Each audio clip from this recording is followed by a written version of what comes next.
So in the end of my last video, I teased that if there were more forthcoming from the recall committee or John West or agents on that side of the question, that I would bring them to you. So true to my word, I'm joined by Lily Morgan and then also Jay Meredith and Tina Gotchall.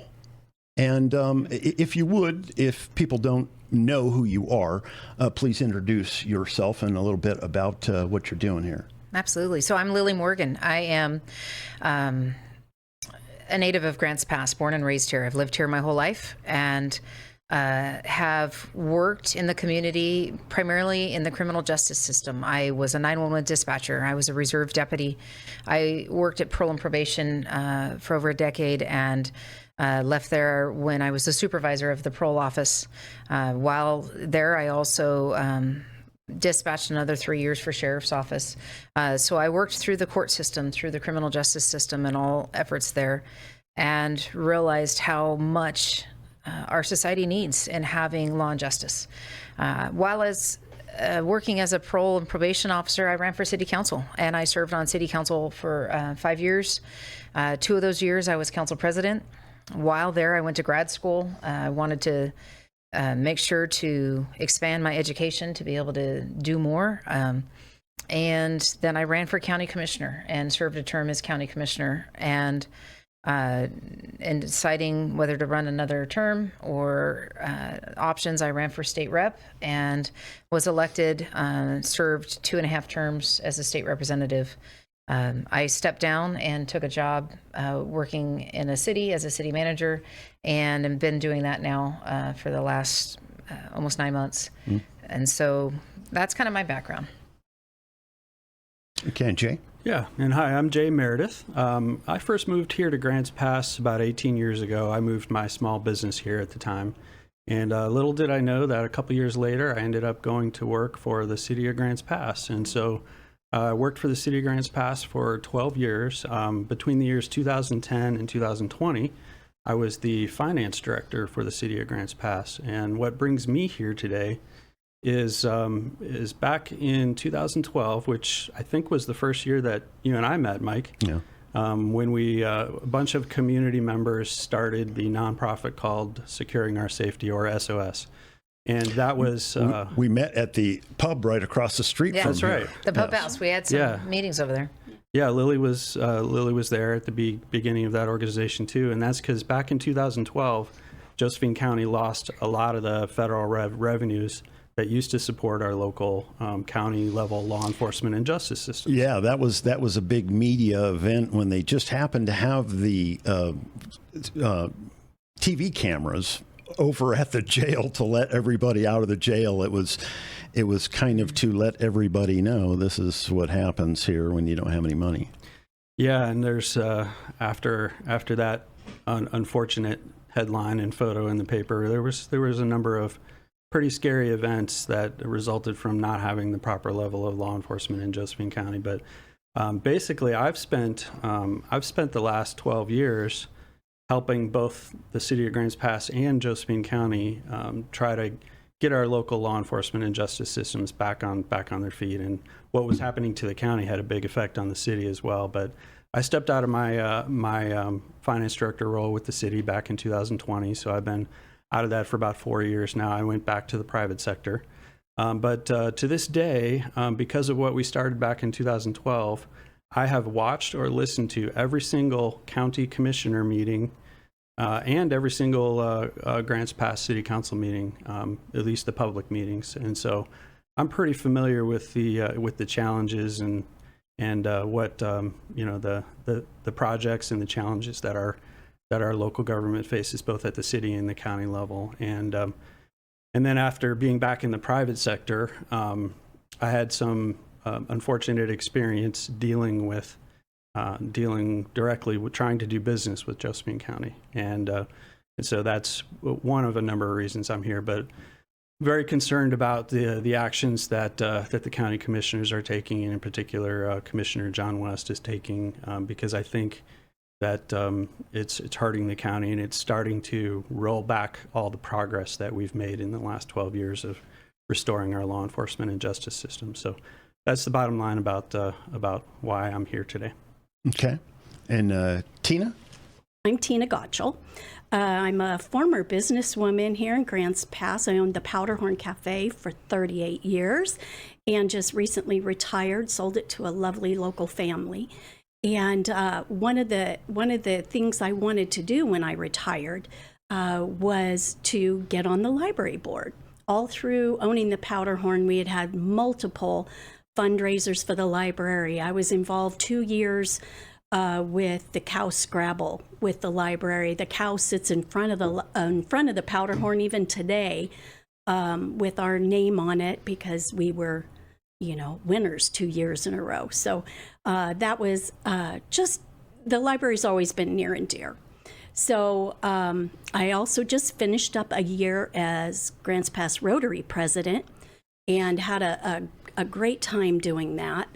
And so I'm really fond of this community. They have given me so much. I've raised all my children here, and this town has been good to me. And so when I felt that the library was being attacked right even before the election, when I went to run for the seat 5, I was told that I wasn't needed. And I'm not sure what all that was about. I had no idea the political undertones that were happening, and so I said, "Well, no, I'm going to. This is what I have planned to do for a very long time." And so I ran for position 5, which was also Mike Pelfrey was my opponent, and so I did win that election. And then, to my surprise, he wanted to do the opt-out, and so it's been a challenge. And I probably wouldn't even be here, except, well, no, I probably would after everything else that has happened in recent times. But at the commissioners' meeting, where the commissioners voted 2-1 to defund OSU Extension. After they had formalized that with a vote, Mike Pelfrey came up to me and said, "We're coming for the library next." And I was so in shock, I should have asked him, "Who's we?" And that meant we had already gone through all of this nonsense about opting out of the library district.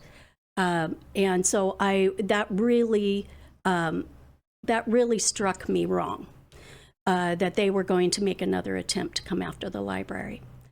And so I know that there are a lot of families. I have done my homework. I know how many pieces of literature go out of the library every month. 20,000 pieces go out of our library every month. I know people use this library. Some of the things that were said about our local library, about people sleeping in the aisles, I went through 2 years of police reports, not one incident. In fact, the incidents they had weren't any more remarkable than ones that I had at the Powderhorn Cafe. So the homeless situation is not a library issue. It is a community issue. And so, all of the things that they had brought up about the library, I looked into those. And so I feel really good about being in the position that I am with this recall. And I'm representing the moms and the homeschool people and the business people that cannot take off work to come and do this fight.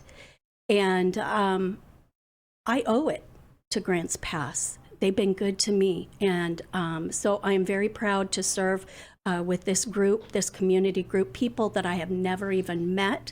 We are on polar opposites politically. We are economically different. And we have different worldviews. And we have come together for the betterment of our community. And I'm proud to be here. All right. Who wants to start first and where? We can start by just reading the first part of the petition. So it says, this petition requests the recall of Commissioner John West for ignoring the will of the people and for actions that have, and then there are 3 bullet points. Bullet point number 1, affected the health and safety of the community. Number 2, lost revenue, increased costs, or haphazardly cut valued services. And number 3, failed to follow the law. The following actions demonstrate a failure to consider the best interests of the people that he was elected to serve. And so then it goes into 6 individual categories of things that demonstrate those 3 main bullet points that are at the beginning of the petition. So I think maybe we can just go through each one of these and kind of talk about the facts behind each one. So just going in order here, number 1 of 6 is, and then directly from the petition language here, bad faith negotiations in the Pipe Fork property sale leading to lost revenue and jeopardizing a Williams community water source. So what happened was, just in very briefly, you can read the full facts regarding each one of these points on our website, recalljohnwest.com. There's a community group out in Williams that arranged a sale of a county-owned forestry property.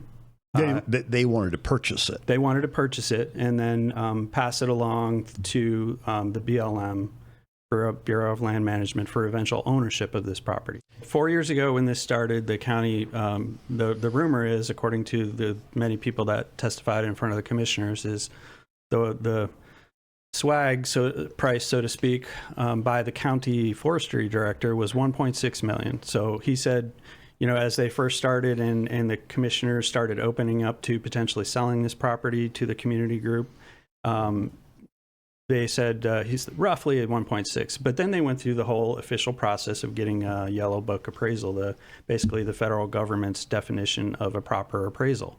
That appraisal comes out at approximately $2.0 million.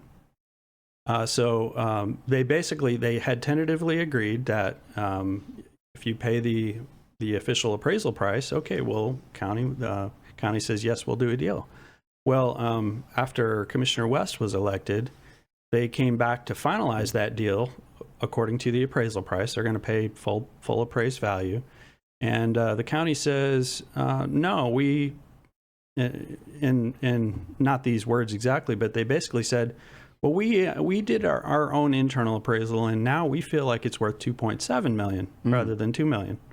So we're not going to do a deal with you because it's under what we think the property's worth, even though there was full official federal government appraisal done. So the community group is pretty upset by that, as you can imagine, because they basically broke their informal agreement. And so, but then the county comes back and says, oh, okay, meet us in the middle and we'll do a deal. So they did. They raised another $300,000. And the most recent price was, I think, a little bit over $2.3 million. So they go back to the county and they said, okay, we've met in the middle. Let's get this done. So the county starts proceeding with the official sale paperwork. That's good enough, according to the commissioners. So they start working through all the process of all the final paperwork, and then at the very last minute, the 11th hour or the 5 minutes before the 12th hour, both Commissioner West and Commissioner Bartschiger come with, oh, we have these new restrictions that we want you to follow. Otherwise, we're not going to do a deal with you. Well, these were the type of conditions at the very last minute that they knew would basically torpedo the deal. And if you don't mind, can you go into that a little bit? Because as I understand it, it was a restriction that would make it so that the property was permanently open to the public. Yes. And didn't they sort of come forth with that idea themselves in the beginning of this whole negotiation back and forth, that it was being preserved for the community out there? Yes, of course. It was for the enjoyment of anybody that wanted to go visit the property. It's supposed to be, it's public property. They wanted to keep it public property. They wanted to keep access to it for everybody. So that's, not in itself an unrealistic, but if you've ever dealt with BLM, you know that they can't make that promise indefinitely. I know where you're going. Even BLM said before the 11th hour that, understand why you're considering making that request, but they would never sign off on something like that because there may be some reason where they might have to temporarily restrict access to the property for maybe a fire goes through the area, or maybe there are various tree diseases where they might have to temporarily restrict access to the property. So, well, and if you don't mind, I'm throwing out some of the arguments that have been made against this, and that that if the BLM bought it, there wouldn't be any guarantee that they wouldn't clear cut the property, and their clear cut is a lot more clear cut than what we could do as a county. We would have to respect certain stream setbacks that they wouldn't have. So what's the difference between BLM owning it and the county owning it in terms of protecting the watershed and things of this nature? So it's interesting that you would say that, because all of us are under federal regulations in the Northwest Forestry Plan and regarding riparian area and replanting, and BLM for the most part is required to, under the ONC Act, to manage properties to the sustained yield. And we've been harvesting well below that for years. We've seen the financial impact of that for years. But why in this circumstance you have two commissioners that are loggers themselves that have gone through logging for generations and support county logging, and then all of a sudden saying we're going to tell BLM not to log, when in fact the lack of management of our federal agencies is what's led to a lot of our forestry mismanagement. No question. And so it's just kind of curious that they would not have to fall under their own rules. And no offense, there's laws in place that local government can't restrict federal government from being able to do what they have to do. They're not the owners of the property. They're the managers of the people's property, and they have to manage it to the best use. Yeah, when's that going to happen? I know, but Yeah. it's still one of those things that to say that BLM does not have to follow under replanting requirements and anything else, when I don't know about that, but forestry from what is I understand, a crop. that their setbacks are not the same as the county would experience there. That's all I'm saying. It's there's still laws in place on how they harvest, and BLM, from my experience with I'm them, not is against often the harvest, by the way. Yeah. Listen, I live. I just don't think it's a reasonable expectation of what they were asking, considering BLM does have very strict guidelines on what they have to go through with environmental reviews before they ever do a timber cut. It takes years to get a sale, and most often those sales are held up in court for generations. They are property managers for the best use for the people. We will all argue if we agree on how that use is. Okay. And here's the let's thing, just though. pass on that, because that would take the Yeah. rest of the afternoon. But here's the thing. I'm a conservative. Regardless of what people may say, I'm a conservative. I'm a Republican. I'm for little government. I'm for good governance. At the end result of some of this, I might have argued some of the philosophy of, I want to make sure that we leave this open for the people. We might do this. Matter of fact, all three of us are Republicans. And that's part of why we're here, is because it's not necessarily the belief system that we're challenging. It's the way that things have been done. That there's unethical motives, there's illegal motives, there's different things going on that have happened, that enough for us to say, we have to stand up and say, that is not okay, even if I would have taken a similar position on a land use matter or something like that. The way that it is being done by our current commissioners is not in the best interest of the people of this community. Okay, you mentioned that. Speak to that as it relates to Pipe Fork. Yeah, so we had, I can't count the number of times that this issue was in front of the commissioners in their Wednesday weekly business session. person after person coming up, speaking, using their 3 minutes of public time, speaking, we have to get this done, commissioners, and huge groups of people. I mean, relative to the size of how many people live out in Williams, huge group of people. And there was a lot of people that showed up that don't live in Williams, that live in other parts of the county as well. So person after person comes up and says, commissioners, we really want you to do this. And for them to cancel at the last hour just goes against the wishes of what, the majority of people that have a dog in this particular pipe fork fight, so to speak.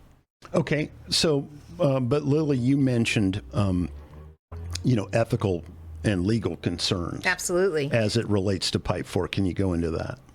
Well, before a meeting, several people in the room heard Commissioner West go up to a map in the room and point to the property next to pipe fork and say, I own that. And then you go into meetings and there's been no declaration of a conflict of interest that a company that he was president of owns the neighboring property. In real estate, a property value is often done by comparators. You have to see what's a near property, what's a near value. Is it a house of the same size and this? And well, here you have a neighboring property. That's what happens whenever you go to sell your home. Yep, you check comps in the area. Yep, absolutely. Yeah. Well, in this circumstance, the neighboring property is owned by a company that is listed John West as president. Now, he says he sold the property, but the records show that a company that he owns sold it to another company he owns.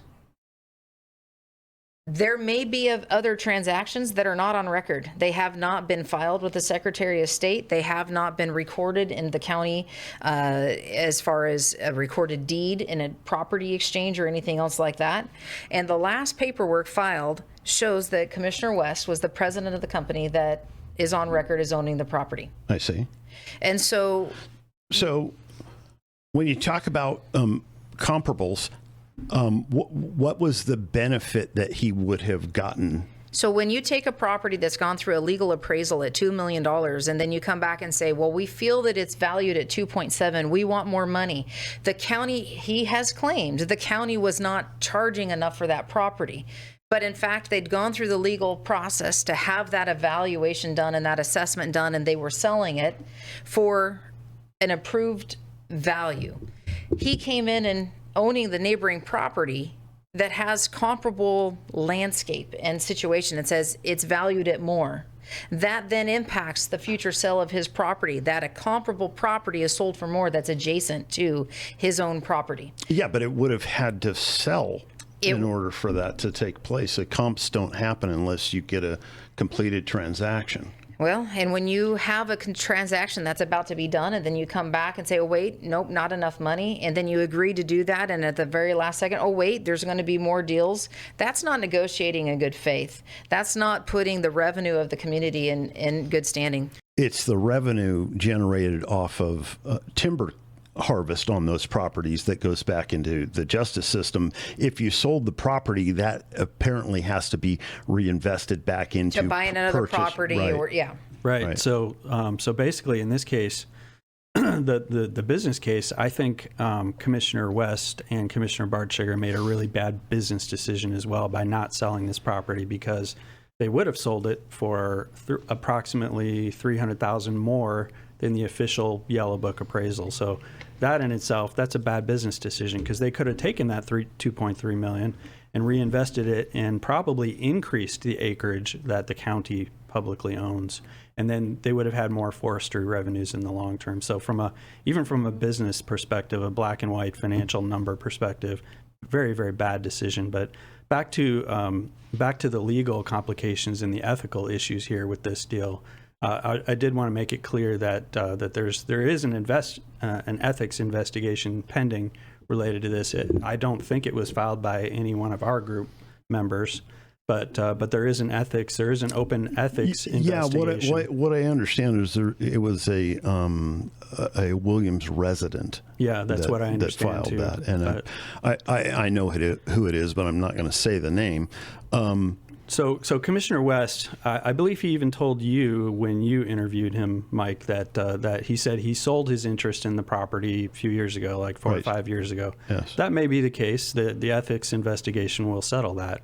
But as I understand, who he claims that he sold it to, he traded his interest in that corporation for another property. But who he sold it to, as I understand, is a longtime business partner of his, which means that he's close to them. So even if he artificially inflated the value of this property, even if he didn't get a personal benefit out of that, well, his longtime business partner may have seen a personal benefit out of that. So it just looks bad all around. Yeah, if you don't mind a little pushback on that, in order for him to get this benefit, the property sale would have had to gone through because comps are on sales that happen. Actually, no. Well, the benefit, yes, but not I mean, the if I get ethical my law. house appraised, that doesn't affect my neighbor's house. So if I sell my house for that does. Yes, but the difference is government ethics law.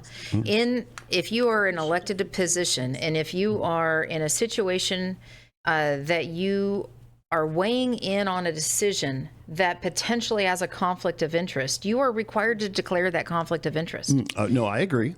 And so the ethics violation potentially is there whether or not we were he sold the property. just talking about whether or not somebody's benefiting from something. But the declaration, when you are listed as the president of the company that owns the property, that's the neighboring property that you could potentially benefit from in the sale of it, and you are required in that discussion of that neighboring property, hey, I own the neighboring property, I'm required to disclose that. I totally agree with that.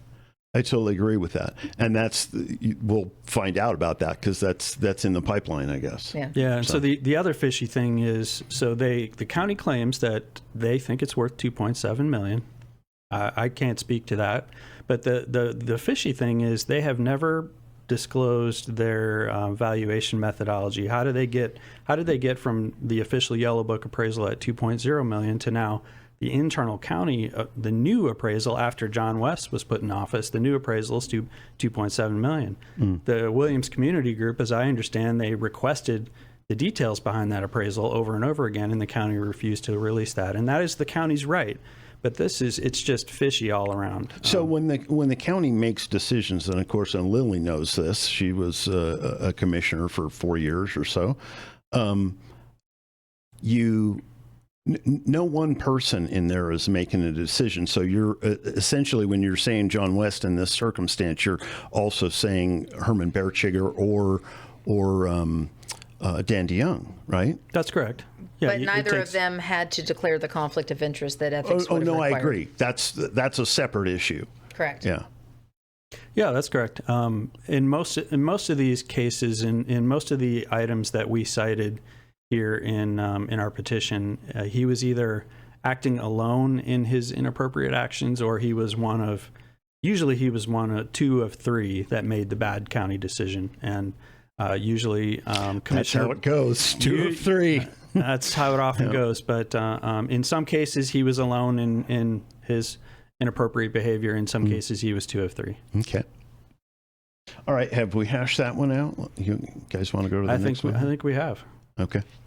So number 2 on the list, Lily, you want to take that one? Start with that one anyways? Sure. So ignored the will of the voters. This is straight from the petition language again. Ignored the will of the voters by eliminating funding for community programs, including OSU Extension, law enforcement, and public health. Jay mentioned recently that Commissioner West acted alone on certain things, and the law enforcement funding is one of those areas he acted alone in our budget committee this year and in the funding of our law enforcement. And so I want to touch base on that just a little bit because Sheriff Daniel has been very clear with the public about the service levels that he can offer. And he has advocated for the jail levy, and it was renewed. And then he came back with a taxing district that would have its own accountability and its own system. And that went before the voters, and the voters voted for it. For Joseph County voters to say, I'm willing to pay for a tax is a big deal. It is, yes.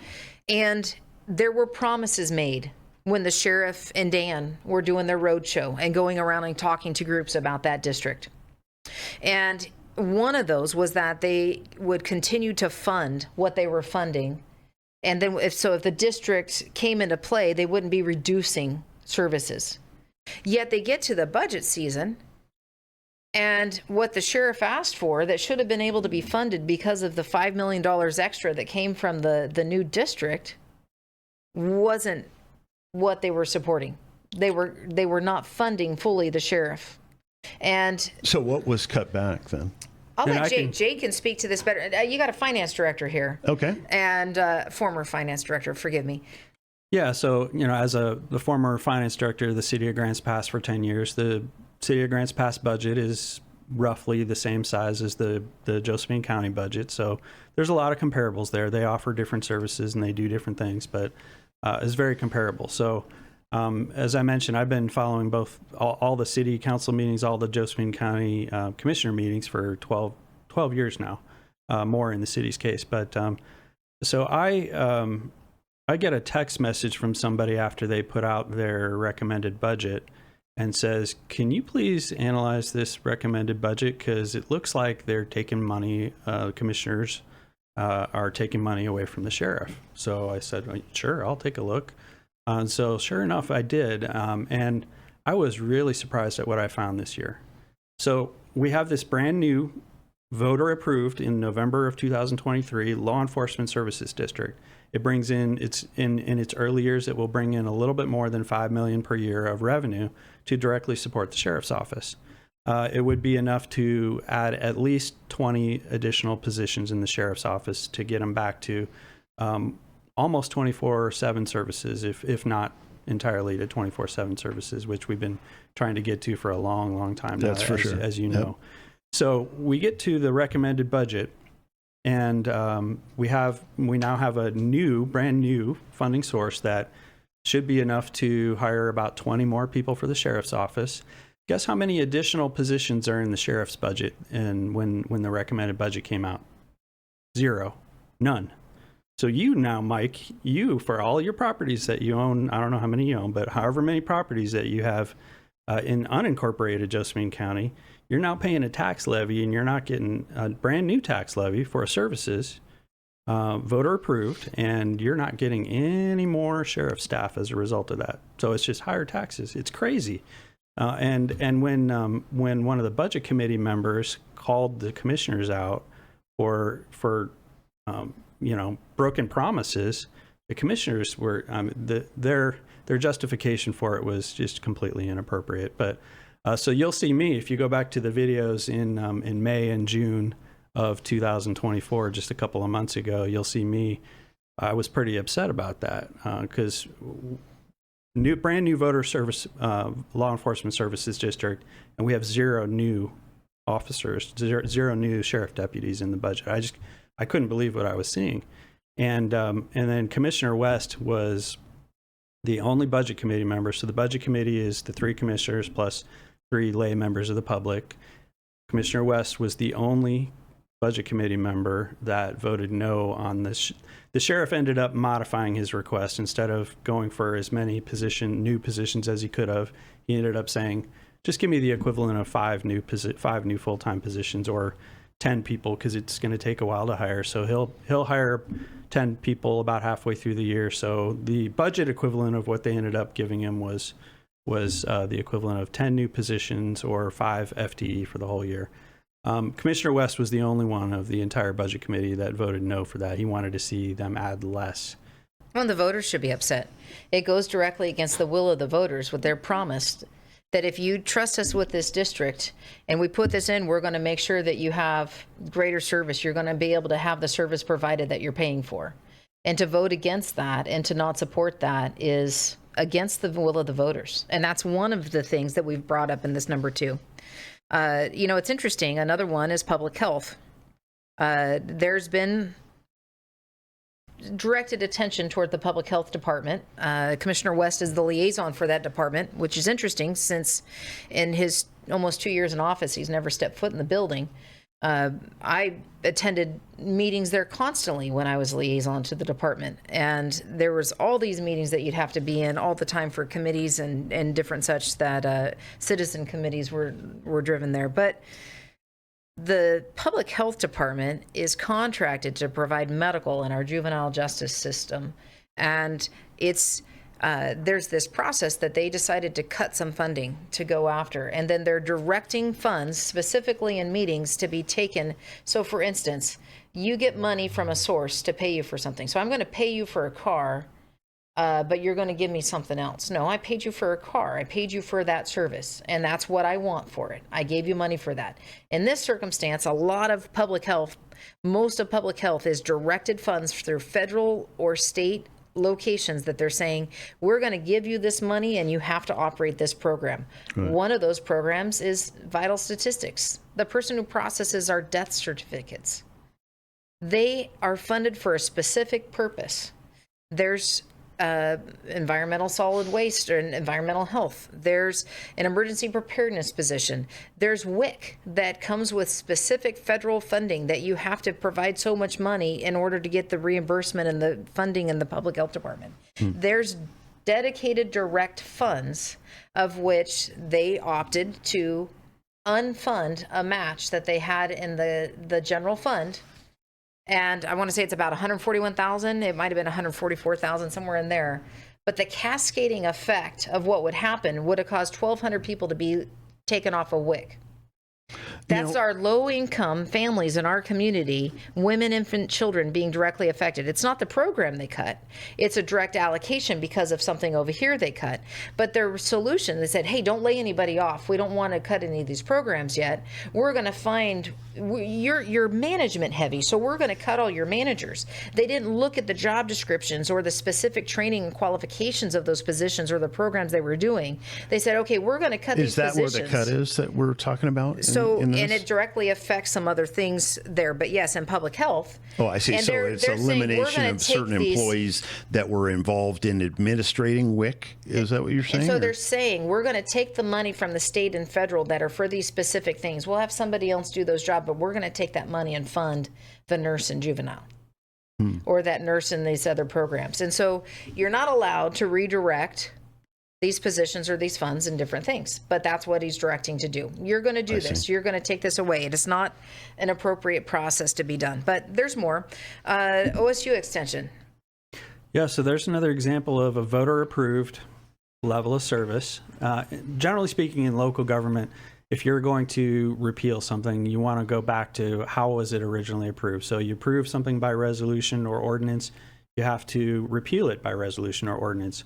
If something was approved by the voters, you should go back to the voters and see if they've changed their mind. So in the case of the OSU Extension Service District, this is another district that basically it's managed by the county because it's not an independent district. So it's a service district. They get their funds and the budget allocations. Basically, the commissioners are in charge of it, just like they're in charge of the new law enforcement services district. Right. So here, let me just lay it out as I understand it, and you correct me if I'm wrong here. It's a district, so there is taxation. People are taxed for the amount of money that then goes to the OSU, and then the OSU, having received that allotment from us, can then have access to the federal money. So that takes the 400 and something thousand and bumps it up to like 1.3 or something, or yeah, it's the numbers I've heard. I haven't actually seen the numbers, but the numbers I've heard is that it has a multiplying effect. So right. for 400, it's about $426,000 per year in recent years. That's how much comes in from local taxes. That ends up being multiplied into a little over $1 million worth of service delivery. Right, and so they essentially. I don't understand entirely the rationale, but it's essentially that there wasn't many people being served by that in the 4-H or something, not enough to rationalize the amount of money that was being spent, and they couldn't get numbers on how the money was being spent, and apparently OSU just refused to answer the question on how the money was being spent coming back, and That's Yeah, an I interesting understand. claim, but I disagree. Okay. For 4 years, I served as a county commissioner that served on the budget committee for OSU Extension, and they would bring their entire programs in. So be very clear, 4-H is a very small piece of the entire 4-H OSU Extension. Master Gardeners is a big program. The research component, I'm trying to deal with this noxious weed. I call OSU Extension, and they do the research of how do I handle that weed. There's so many other programs that are involved that they would come in each year before the commissioners and give a presentation on each of those things that can be done through OSU Extension Services. And 4-H is just a piece of that. And along the way, though, they were required to do maintenance on a building. They were looking at they were trying to store up some money to get to a different location because the current location in the middle of a paved parking lot is not the best place for Master Gardeners. So they were trying to find another location that potentially they could be doing their services. The Meals on Wheels was going out of there for a while, so there was some shared space next door and different things. But to say that we didn't know where the money was being spent is kind of curious when you're a budget committee member and the entire budget is presented to 3 citizen committee members and the 3 commissioners. So you're saying that people on the budget committee would then know how much OSU was funding these programs then?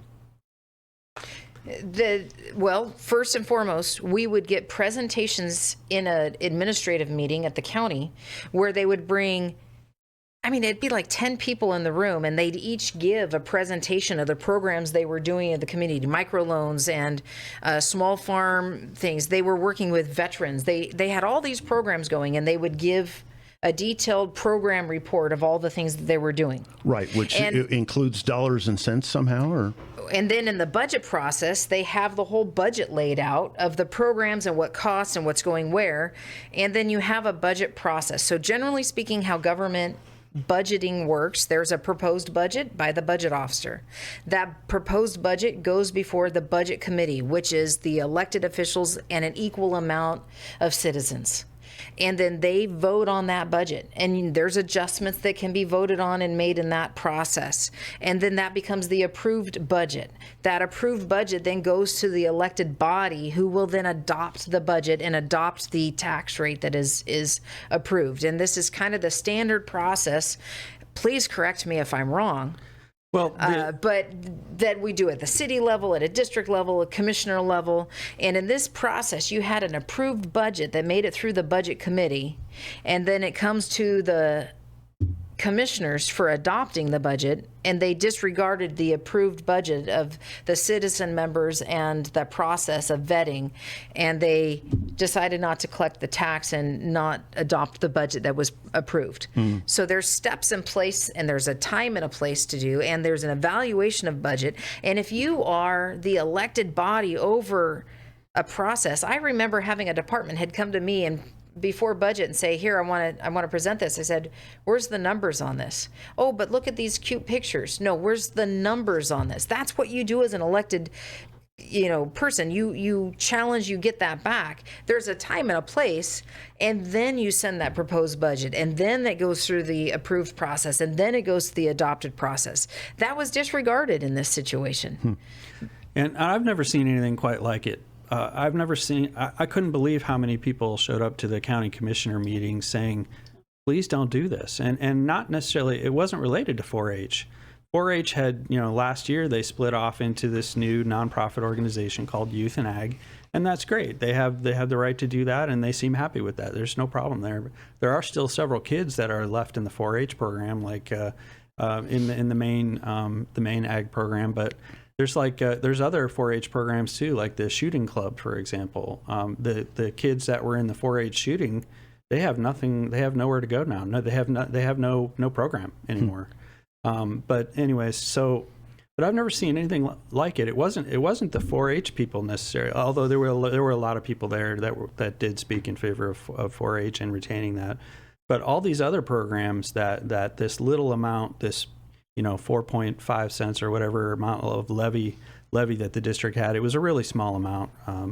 But I've never seen so many people show up and say, commissioners, we voted for this back in the 1990s. Don't take this away without our approval. And it was, like probably 95% of the people that showed up said, please keep these programs, commissioners. And so they completely disregarded the will of the people. And it was not as much about 4-H, but that was their reasoning. So there were some staff members that... I'm sorry, what was their reasoning? Are you talking about the commissioners, or are you talking about the people that objected to it? The only people I've heard, or the only reason I've heard the commissioners say was the 4-H. The people that were objecting were primarily all the other programs. So what I observed, if I were to state this in a little bit more simple terms, you had, let's say you have a 10-member family. One of your 10 members made a big mistake. They did something inappropriate, and I would not say otherwise. And that's why they originally defunded it last year, or at least for the 1 year period. One of your family members made a mistake, but in trying to correct that mistake or hold them accountable for that mistake, you burned down your entire house and you threw the rest of your 9 family members out of the house too, without even considering how would this impact my other 9 family members. So I'm going to hold that one family member accountable, and I'm going to burn my whole house down in the process. And people were really upset about that. I've never seen quite so many people show up to the county commissioner meetings and say, please don't do this. And they completely disregarded it because of that one family member that made a mistake. And so just really inappropriate. Okay. So moving on, let's see, I think we covered all of those points. So we're only on point number 2 here. So let's move on to point number 3. So here's the legal language in the petition under point number 3.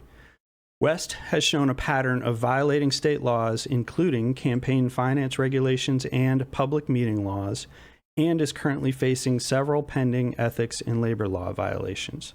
And so we gathered our facts relating to that point from a variety of sources. But one of the key sources that we got that from was the county's former HR director.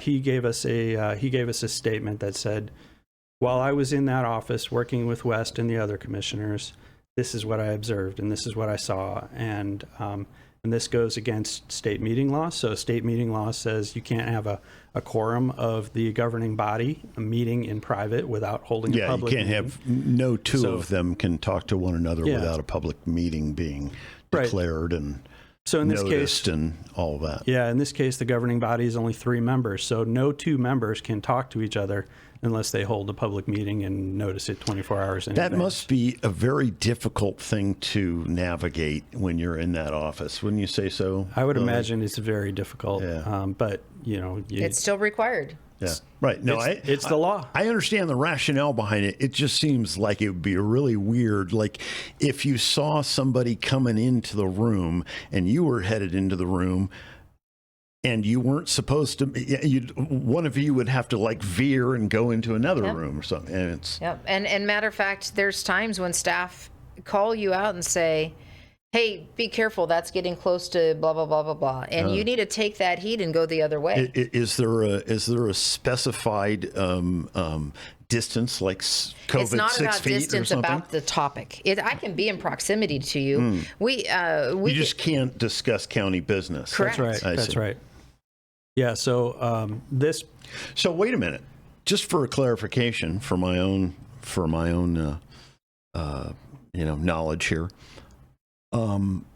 If 2 commissioners or even 3 commissioners show up at the same party, that's not an issue as long as they're not talking business? That's correct. Correct. You can be invited to different things and attend. And usually what you'll see, I've been to many events in Soreti, Roe Valley Association of Realtors, different things across Southern Oregon that you'll have all of the county commissioners from Jackson County at, for instance, and you'll see one's at that table, one's at this table, one's at that table. But there's times that the county would have a table at an event, and you're like, well, they're not talking county business. You got to talk about everything else, but you can't talk about county business.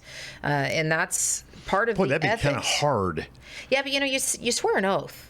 And you choose to do this job. I know, but if you live all day, every day, your business that you're doing, that would be very difficult not to talk about that. I mean, if you happen to be talking to somebody sitting next to you and upsidles another commissioner, And that's a tricky deal. You stop. Yeah. You I stop guess. talking about that topic. Yeah, and so our source is the county finance director who witnessed this firsthand. That's one of our sources. There are others that have, Not the finance director. sorry, the county, the former HR county HR director. yes. Sorry, I misspoke on that one. The former county HR director witnessed this, witnessed the legal meetings several times, and so that. But we have some other sources that have informally verified that as well. So From other locations, we've heard it from several sources, but we have somebody on the record as saying it as well. yeah, so that's just one of several examples of And so is that specific complaint in this ethics pipeline that is working its way through here? I don't think that's even one of the ethics complaints that's in process. That's just one of the state laws that he has broken in his time in office so far. Well, I mean, if people were going to file other ethics complaints, why wouldn't they file that one? We can Seems the- double check. Actually, I can't. I don't know for sure. haven't Seems tracked. the more egregious of some of these ones Well, that and are it's being one mentioned. thing to know it, it's another to prove it. When you have somebody who is known for retaliation and bullying and going after people and making threats, there's a lot of people terrified. And it's part of how I got involved in this in the first place. Quite frankly, I wasn't looking to. And I've had people say, Lily, John went after you before, so this is just retaliation. No, it's not. The sheriff is who submitted me to the Department of Justice for a criminal investigation. And then he came back and said, I need your help. And we worked with each other the last 3 years. I remember that. Yes. And so John came to me when he was running for office in 2020. 2022, when he was running for office a couple years ago. And he said, well, people are upset with how I treated you. And so we sat down and talked. And he said, well, you were in my way. I threw every missile that I could at you, but you didn't do anything wrong. But I just needed you out of my way. And in the end, I thanked him and he said sorry as he was walking out the door. I stayed out of the election. You don't see me out there running ads or making attacks or anything like that. I didn't have a specific sign in my yard related to endorsing or not endorsing. I stayed out of that and let people say, if this was about retaliation, it would have been different, but it's not. I was approached and asked, will you please be the chief petitioner? I found that I'm in a unique spot, having been in that exact job, having known what's required and what is at stake, knowing what the ethics laws are, the other laws involved in standing up for that. But I'm not in a place anymore that I can be intimidated or attacked in the way that they can impact. I live in this county. I vote in this county. This is where I love. I'm born and raised here. And yet I don't work here anymore. My job is separate. I'm happy in my job. I'm doing that job and it's separate. I was asked to do this. From what I've gone through and I've seen, people are terrified of the retaliation.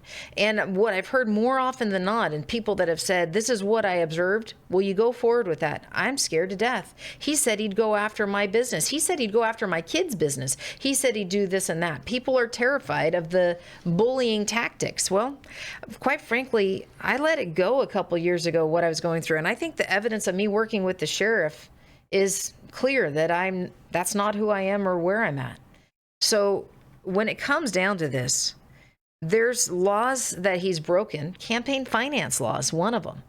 I don't think there's been a complaint filed with the state campaign finance law. It doesn't mean he didn't violate the law.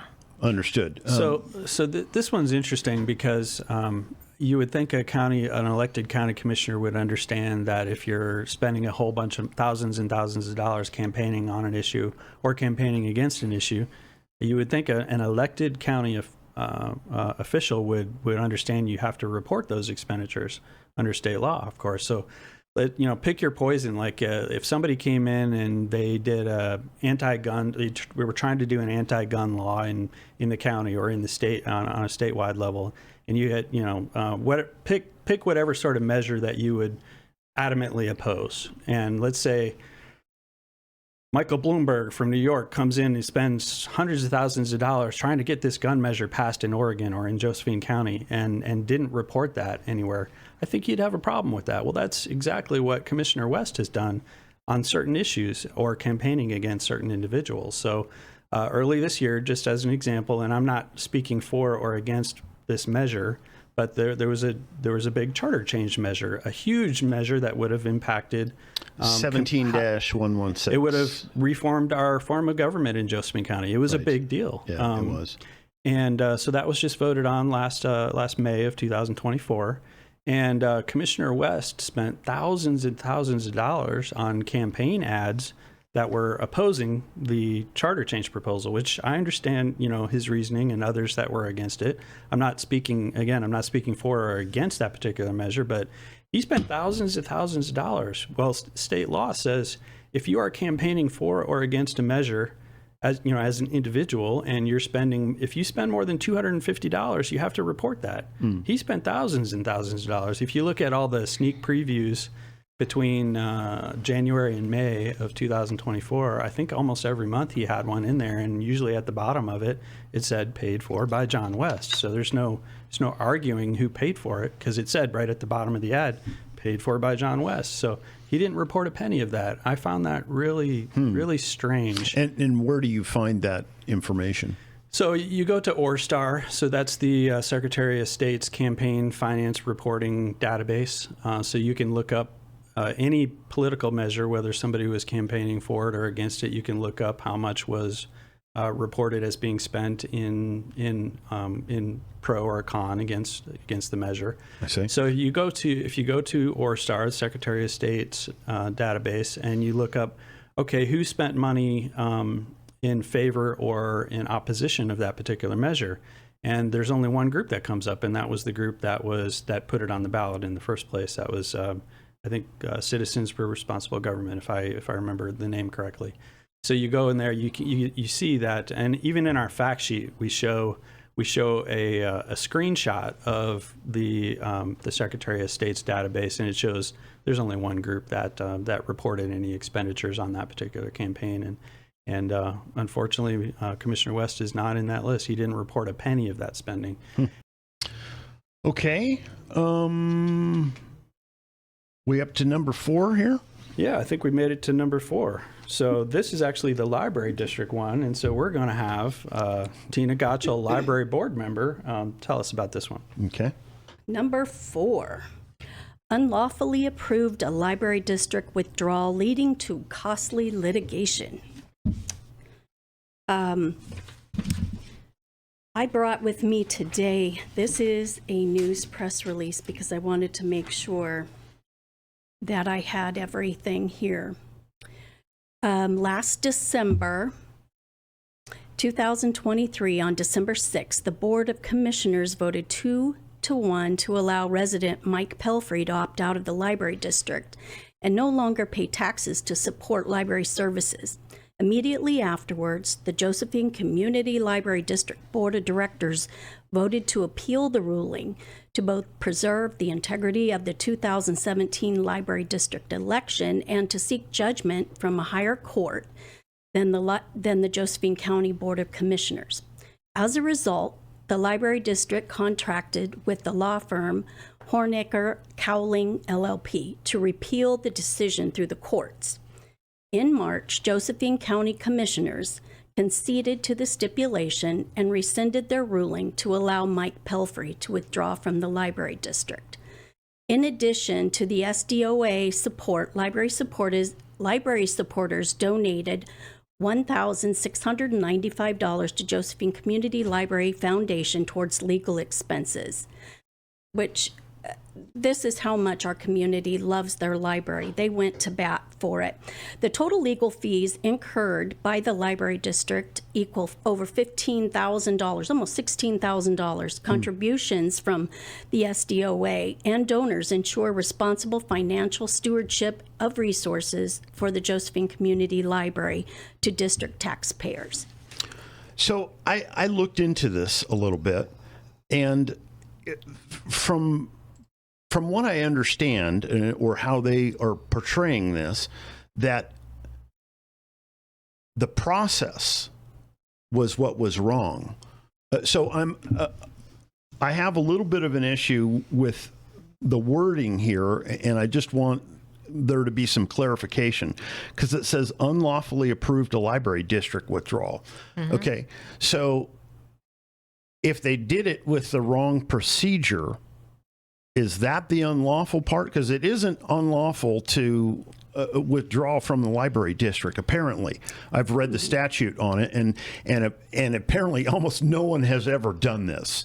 Right. So it is a very rare thing. But what it is that certain people, and by the way, apparently the people that have been opting in were also using the wrong process.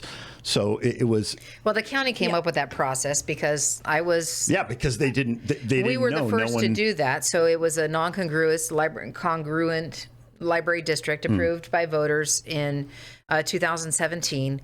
And as people wanted to opt in, county legal counsel came up with the process for people to go through in order to be annexed into the library district. And yes, this is a circumstance where you're having somebody say they're going to want to be removed from the district, but the wording of state law is very specific. It's not about the people. It has to do with the property itself. And what you have to be able to prove is that the property is not served by the district. In this circumstance, you have an individual that lives on that property who ran for an elected body of the board. If the property didn't serve him on that property, then why would he run for a board position? Yeah, I don't know. This is a debate that you could have, but Right. I mean, in speaking of anybody who is in the district who wanted to opt out, apparently the bar is quite high. You have to get like 100 other members of the same district to agree that it's okay for you to leave, and there's a number of other criteria that you would have to. So it's very unlikely that anyone would actually get approved to get out of the district. But so the unlawful part, what is the unlawful part? Well, clearly, neither one of the commissioners nor Mike Pelfrey are attorneys, and they misinterpreted the law. Right. And, wouldn't that fall on the shoulders of legal somehow? Well, it would. And here's the thing. I am only assuming, this is just me as the board member, that they were told, because any attorney worth their salt would have told them, you are barking up the wrong tree. So I am just assuming that their legal counsel told them. They're not required to follow the direction of legal counsel. Absolutely. And in this circumstance, there were many people that testified to say, this is a misinterpretation. You're going down this process, and it required a lawsuit to be overturned. As a matter of fact, they were going to lose the lawsuit and withdrew the petition. Instead of going through the process and being found in error in court. But this is something that saw statewide attention. It affects all the fire districts, all the school districts, all the special districts across the state. Law enforcement. And, it's very, very much a concern that when you are an elected official, you need to look at the whole circumstance and not just make decisions that are in the best interest of your friends or political allies. Okay, but I can tell you, I'm not particularly happy with being lumped into the library district. The library district was proposed a number of times and it failed, and then the district lines were redrawn to make it pass, which some would call gerrymandering. It's not illegal. It sounds bad, but it isn't illegal, and I understand. I'm in that process. But if I wanted to opt out of the district and there was some sort of procedure for it, I would assume that someone in county government would help me facilitate that. And apparently they helped wrongly. They didn't use the right procedure, or they used the wrong form, or whatever. Not just procedure or form. The analogy of whether it qualified or not was inaccurate. And it's costly for the county. You had to pay. I'm sorry, what do you mean by that? That the measure of the law says the property is not being served by the district. You have to prove that property cannot be served by the district. there may be properties that could say, I'm not served by that district if they were in that district. But that's just the thing. The library district went before the voters once, countywide, and it failed. The people that were supporting it came back and looked, and they said, well, we have branches here, here, here, here, and here. And if we look at those areas that actually supported the library, it made a donut around the library branch. So those areas that were served by the library branch were where they came back and said, let's do it. I totally understand why it was done. I do. And it wasn't me. I wasn't a part of it. I get it. So, I get it. But nonetheless. This is how the cookie bounces, you know? But this community loves its libraries. And again, we wish that our commissioners would at least listen. And so that's why we're here. And I thought this was all settled. And then when I was approached again that we're coming back for the library, that's a little disconcerting. Explain that. Who? I know you mentioned that earlier, but so it was Mike Pelfrey, as I recall, that said to somebody that we're coming for the libraries now, and that said was to Tina. That was to me. Okay. Directly. Well, and I will tell you, I have had things that were brought to my attention, decisions. And who's we're? That's the question. Yeah. That is the question. So Is the inference that we're is a cabal which includes perhaps Herman Bearchigger and John West and others? Is that the... I can't infer what Mr. Pelfrey meant. No. They said they're going to go after trying to dismantle the library, but I think that we've covered. Wait a minute. Who said we're going to try to dismantle the libraries? Who said that? I've heard that in other meetings not related to the recall, so I'm going to leave that out. Okay. All right. We have all heard it.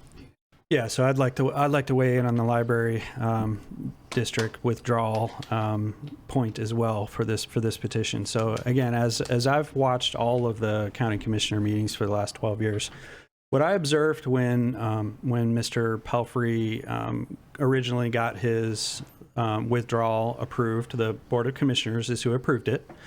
What I observed is, well, in addition to the very bad decision to allow that, what I observed is as soon as Mr. Pelfrey got his request approved, they had several people lined up to do the exact same thing. And the commissioners approved it in less than, in a day or two to put it on the next weekly business agenda. So they had a plan. When I don't know who the we is, we're coming after the district, but they had a plan. They had a number of other people that were on the agenda the very following, I believe it was the very following week. There was at least 5 or 6 people that were already had their paperwork approved by the Board of Commissioners. I've never seen any government agency act quite that quickly to get something on the agenda for approval or not, or for a decision. And so, in addition to that, we didn't even put this in our 13-page fact page that you'll find on recalljohnwest.com. But we also got evidence that there are people that are also trying to opt into the district or get basically annexed into the district. So there was somebody who was trying to get into the district. They want to be a part of the library district. They want to pay their taxes and have access to library services as a result. Commissioner West was contacting people that were trying to get into the district, warning them that if they get into the district, they're going to be responsible for their share of the district's debt, and just making some statements that were just not factually true. He was calling people on the phone? He was contacting people that were trying to get into the district, saying, "Are you sure something along the lines of?" And I'm paraphrasing. I don't know what the exact a statement words, from somebody regarding that? It was a statement that we found on social media from somebody who was trying to get into the district. They were testifying that Commissioner West was basically trying to talk them out of getting into the district. So not only did they approve at least approve for the agenda additional district withdrawals as soon as Mr. Pelfrey got his approved, but Commissioner West himself is calling people that are trying to get into the district saying, "Are you sure you want to do this? Because you're going to be responsible for debt." And that made some statements that seemed really inappropriate for a sitting county commissioner. That is, he's basically trying to tell people not to get into this separate independent district. I mean, why would a county commissioner do that?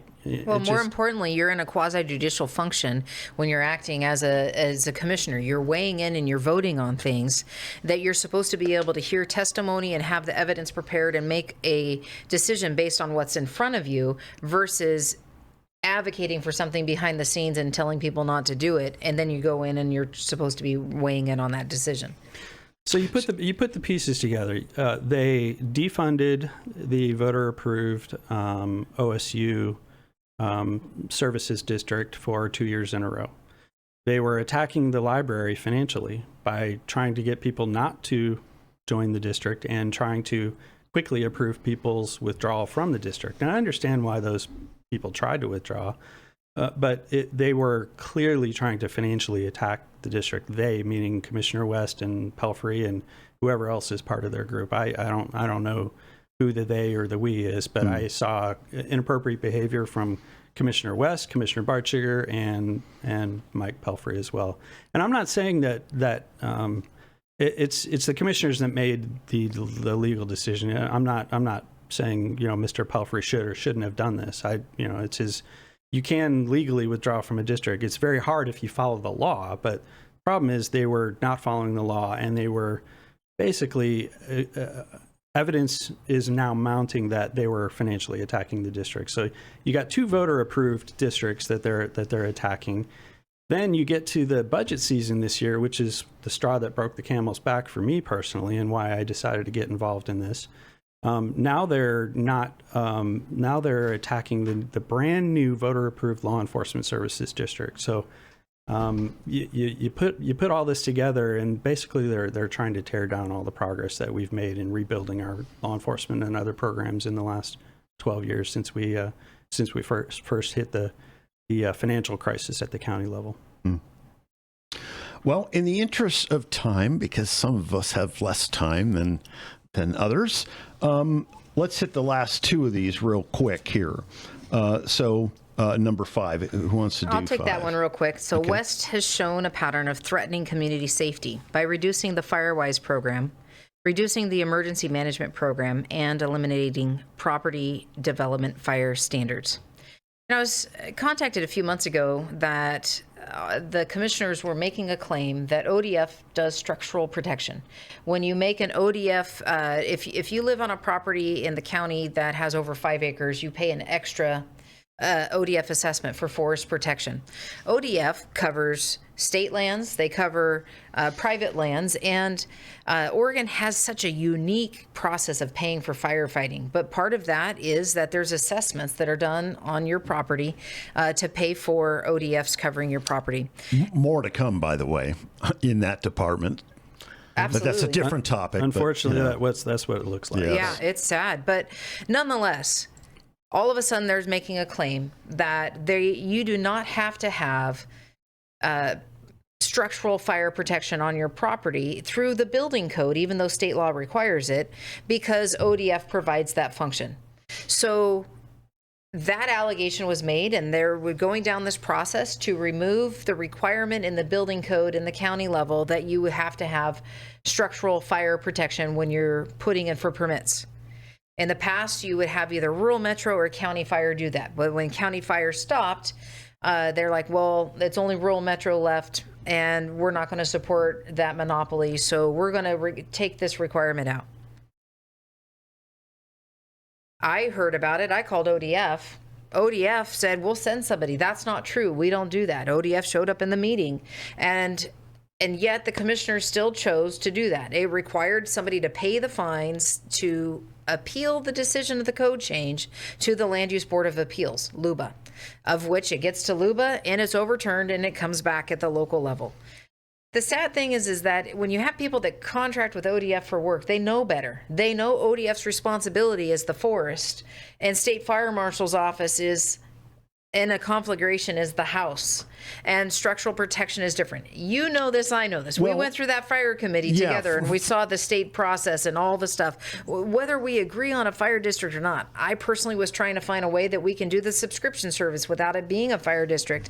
That's up to the voters. Yeah, it turns out that that's a done deal. The fire district is about to be imposed. So, Well, nonetheless, when it came to making the claim inaccurately that ODF provides structural fire protection and changing the code, it put us at risk in the county to not have fire service in those properties and not following state law that's requiring it. We live in the greatest fire risk because of the poor management of our forests right now.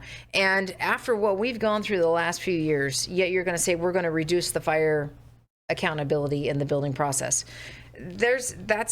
That's not safe. All right, Firewise. We had 2 Firewise coordinators. One was essentially working in city and one in the county. and county, yeah. They would work together. The funding of that and without any notice. When you have a contract with another agency, generally speaking, you want to give notice and give time for things to happen. The county is the steward of some of the funds that pay for Firewise, and there's other grants and stuff that are coming down that process. But Firewise is a very specific program where 8 properties work in conjunction together to reduce fuels on their property, to be wise about fire prevention, essentially. It's a voluntary program. Many of my neighbors have used this for fuel reduction on the property. But I've been contacted by people that didn't have much money. I ran a bill to try to make sure that it's not taxable. I mean, it's one of those things that it's a very at the time that fuels reduction is necessary to keep our forests safe, we need to be doing this around our homes as well.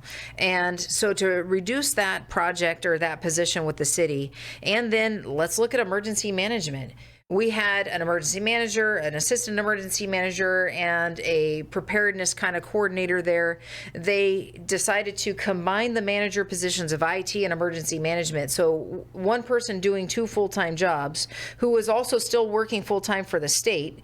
So I'm not sure how you work 2 full-time jobs and 3 full-time jobs and do it efficiently in a time where you can, at a moment's notice, have to put people on emergency evacuation notice and get out, and responsible for all the notifications of the county and such. We are at the highest fire danger. There's things we need to be dealing with to help our community be safer and making sure there was a response. They're making specific funding decisions and staffing decisions that actually put us in harm's way. Jay, do you want to weigh in on any of this as well? Well, the Firewise, I'll just weigh quickly on the Firewise point of number 5 there that you just mentioned. They had plenty of money in their budget, plenty of federal funds that pay for this program. Title III, I think, is the official. Anyways, I looked at the budget of what they had, the money that they had carried over from previous fiscal years, and then the money that's available in the current year. There was no budget reason to cut out one of the 2 Firewise program coordinators. And they didn't even invite the other stakeholders into this discussion. It was like a last minute. The city heard about it at the last, the day before that they were going to discuss this at in front of the county commissioners, and it was clear that they decided to cut this out without even checking with all the stakeholders of the program, and they had plenty of budget to do it. They'll say that they don't. But I looked at the budget, and there was enough money to continue doing this program for at least another 4 or 5 years without sacrificing any of the other programs that use these funds. So it's primarily search and rescue, and then the Firewise program. Those are the 2 users of these funds, and there was plenty of money to provide for both for at least another 4 or 5 years. And so their excuse, it appears to me from an outsider looking in that they were just trying to harm the city, because the county commissioners haven't had a great relationship with the city in recent years, as I'm sure you've observed. Yeah, it's a little ideological divide, shall we say? Yeah, and that's fine, but it's really inappropriate. You're cutting back on safety services because of a political ideology difference, and you're harming the city as a result. What makes you believe that that's why they did this? Why that was their motivation? It's just a hunch. I can't factually back that up. It's just a hunch from watching watching the interactions between the county and the city over the last 2-3 years. That relationship has significantly deteriorated over the last 2-3 years. So on the last point, it's about hiring unqualified political allies for key county employees in contact positions. This does impact the community's ability to trust the services that they're receiving. And when you're hiring individuals for stuff, you want them to be as qualified as possible for that process. I'm going to let Jay weigh in on this from the financial standpoint, because I think he has some perspective on this that I think is appropriate. Yeah, I won't necessarily speak to the financial aspect, but according to the county's former HR director, who was there when they were interviewing for the new emergency management director, so they tried to when they lost their previous emergency management director, they went out and they tried to hire another director. And they had at least one very qualified individual who had served in emergency management for, I think it was around 15 years. So very qualified individual that was trying to come in, and he interviewed. And right around the time that the interviews were happening, again, according to a statement from the former county HR director, there was a phone call, another illegal private meeting between Commissioner Bartschiger and Commissioner West.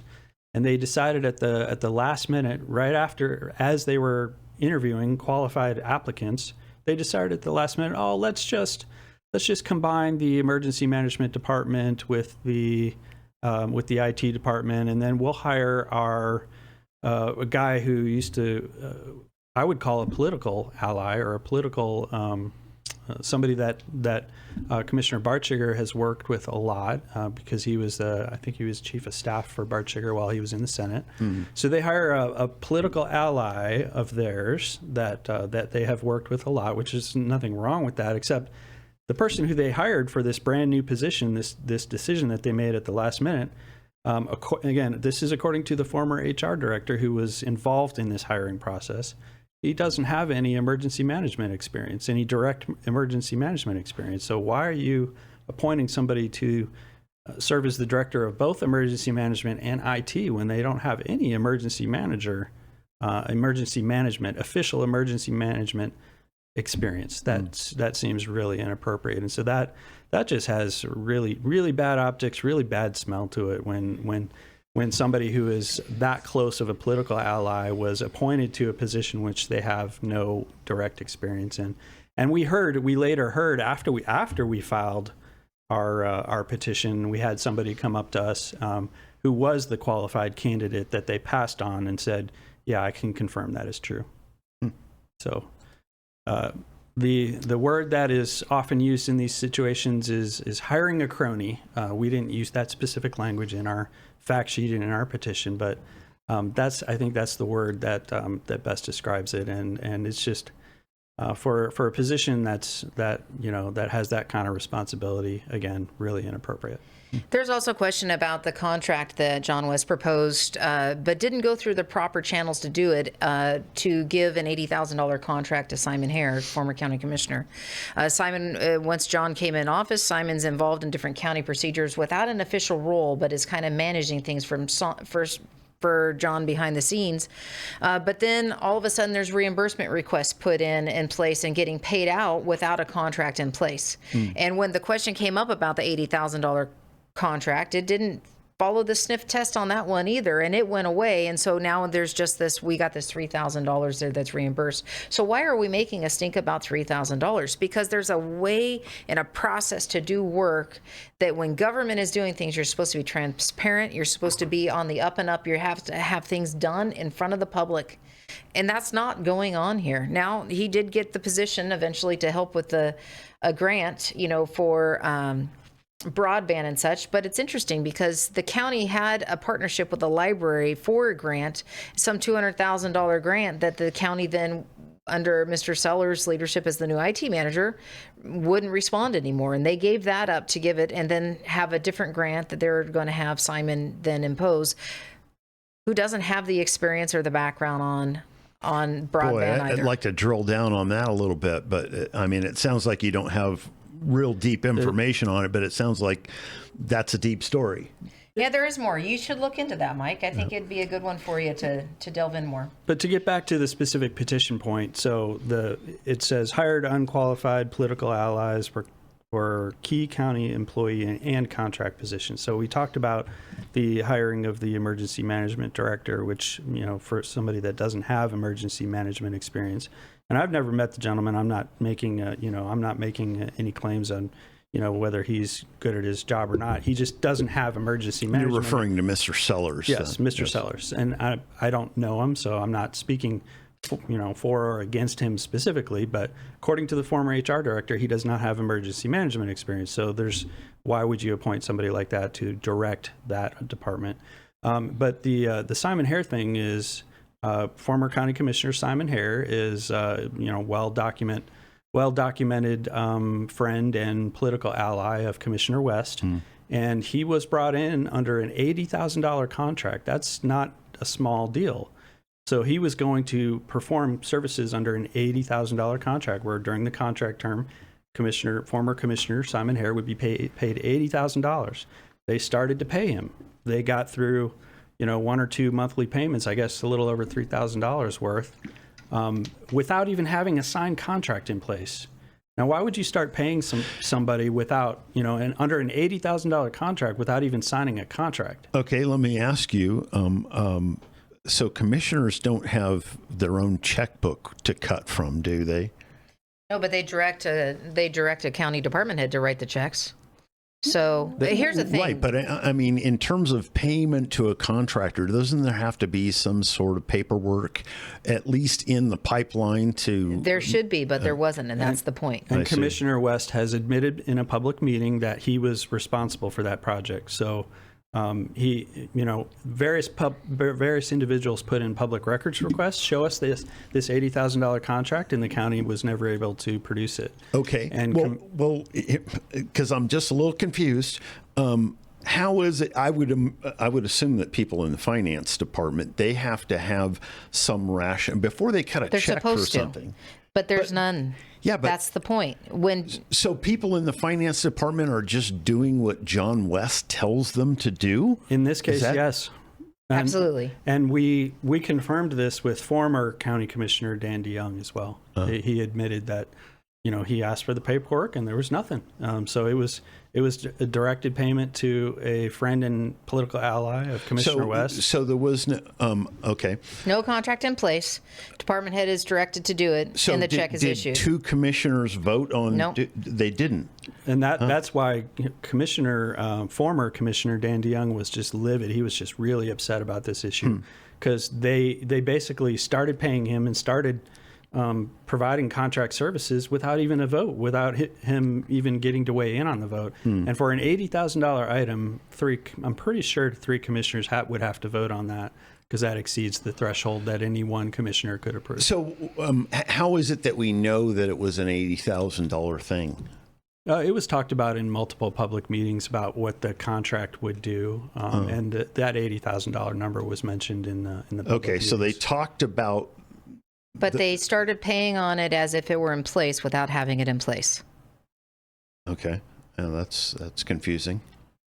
Yeah. This is part of our concern about the governance of our county under the current leadership.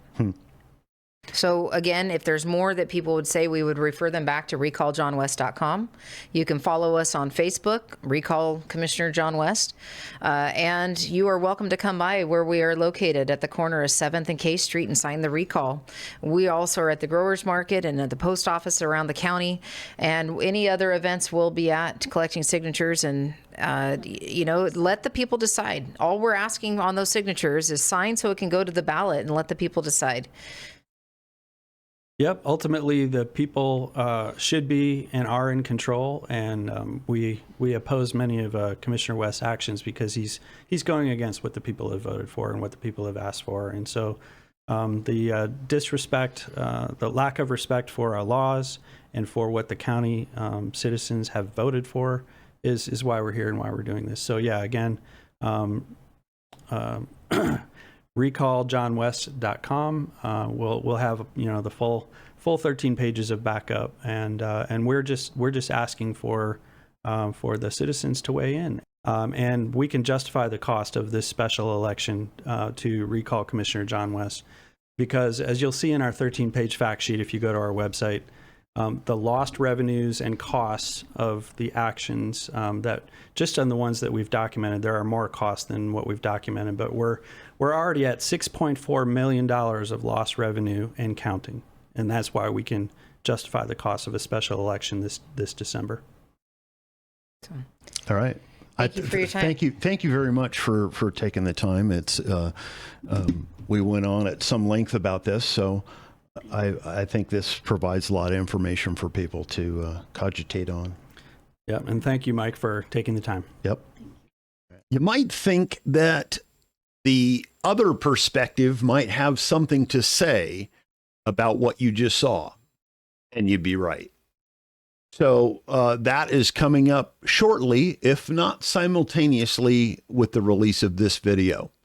So check my YouTube channel to see if there's more to the story posted. If it isn't there right away, it will be shortly. Thanks for watching. Give me a like and subscribe if you're following this content. Thanks.